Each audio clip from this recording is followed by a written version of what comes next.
In 荀子, the ancient sages worked as social and political philosophers.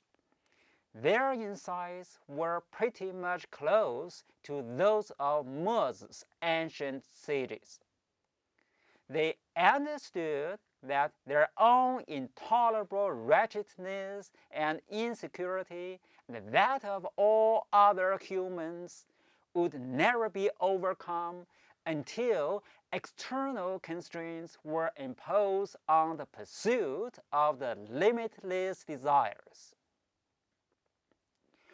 Ordinary people cannot arrive at this understanding. The sages came to realize that all the creaturely goods and gratifications become hollow and without savor if the human mind is obsessed by fear and anxiety.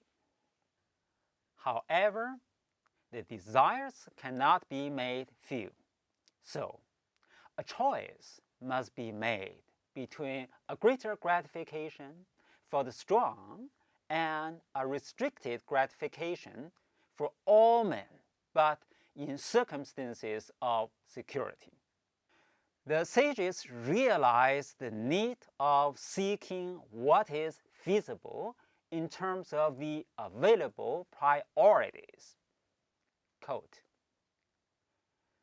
"When the mind is anxious and afraid, we can eat delicious food without tasting it, listen to glorious music without hearing it, see beautiful ceremonial garments without appreciating their beauty."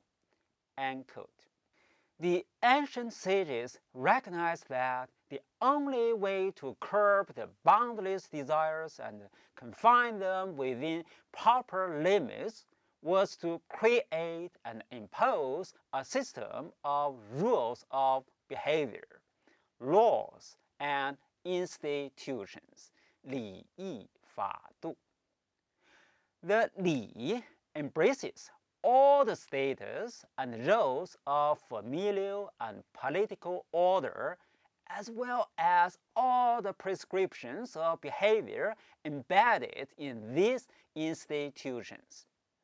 荀子 uses 礼 and righteousness to designate the area of moral behavior. The internalized habit of acting rightly is an end product of the habitual practice of the prescriptions of 礼. The 法度 points to coercive penal law and constraining institutions. It is closely connected with 礼 and righteousness. Since the object is to curb and limit man's self-interest from without, and this is a difficult undertaking. One must use every means possible to achieve the goal. For 荀子, the rules of 礼 can in the best of worlds be internalized by education and moral suasion. The ideal society is a society in which the rules of 礼 are the primary means for creating harmony and security. But the rules of 礼 must be reinforced by external penal laws and institutions which rely on physical coercion.